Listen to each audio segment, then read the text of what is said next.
The music stopped when she said it. Not loudly. Not dramatically. Just enough.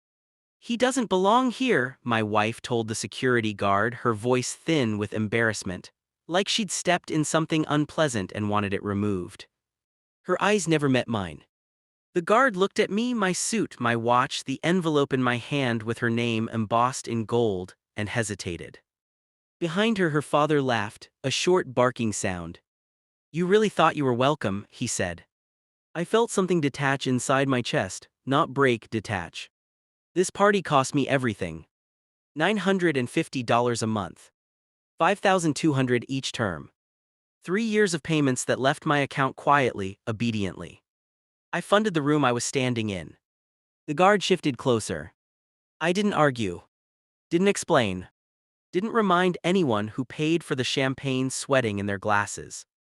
I smiled once, thin, controlled. Then I turned around, walked into the night air, and pulled out my phone. I texted her.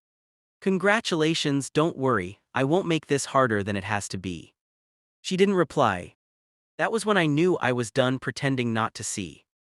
The signs had been there long before tonight. I cataloged them now calmly, like evidence laid out on steel. Her schedule changed during her final year. Late study groups. Professor's name said too often, too casually.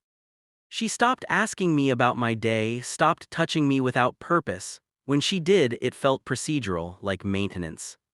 At night, she slept facing away from me. Her phone never left her hand. Once I caught a name on her screen, Daniel followed by a message she deleted too fast. I didn't ask, I filed it away. I told myself I was paranoid. That successful women drift. That sacrifice is invisible to the person receiving it. But then there were the lies that didn't need to exist. She told me the graduation party was small. She told me family only. She told me not to take time off work. And yet there I was, uninvited to the celebration I financed, standing outside like an intruder. Her father's laugh replayed in my head. Her eyes sliding past me. This wasn't distance. It was removal. I sat in my car for a long time, hands on the wheel, breathing evenly. I wasn't angry yet. I was focused. I didn't confront her, that would have been sloppy. Instead, I watched. I checked phone records, just dates and durations. Patterns formed quickly, calls always after midnight, always the same number. I Googled the name. Daniel Mercer. Professor. Divorced. Faculty advisor. I sat in the back of her graduation ceremony days later, quiet, invisible. I watched where her eyes went when his name was announced. They lingered. I hired a private investigator, paid in cash, asked for nothing illegal, just confirmation. Photos came first, not touching, just close enough to tell the truth without deniability. Coffee. Hands brushing. Her laugh, the one she hadn't given me in months. Then the financials, tuition reimbursements routed through an educational grant he sponsored, the reason she insisted on handling the paperwork herself. She wasn't just betraying me. She was using me. I went home every night, cooked dinner, asked neutral questions, smiled when appropriate. Inside, I dismantled her. The final report arrived on a Tuesday. I printed it, stapled it neatly, slid it into a folder, the same kind I used for our taxes. That night, I placed it on the table between us.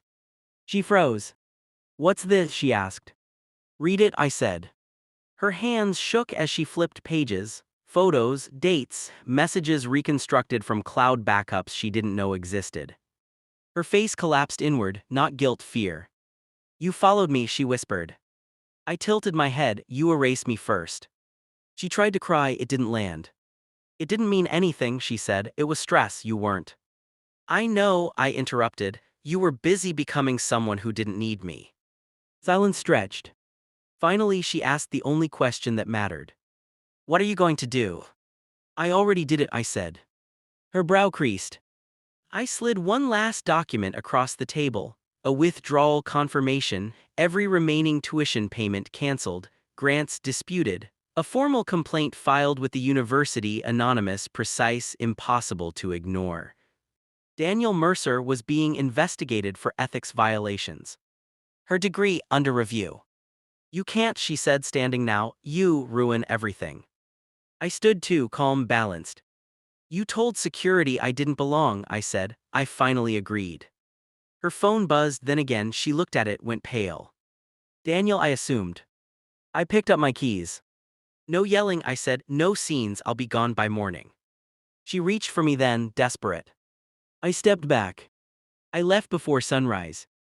Didn't take much, just what was mine, what I could carry without feeling it. In the weeks that followed, I heard things, through mutual friends, through silence. The investigation moved fast. Her father stopped laughing. Daniel disappeared. She tried to call, I changed my number. I didn't feel victorious. I felt clear. Some people mistake generosity for weakness, they mistake silence for consent. I learned the difference. And when I think back to that night, the music stopping, the laughter, the guard's hand on my shoulder, I don't feel humiliation anymore. Just relief. Because I finally understood something she never did. I didn't belong there. And neither did she in my life.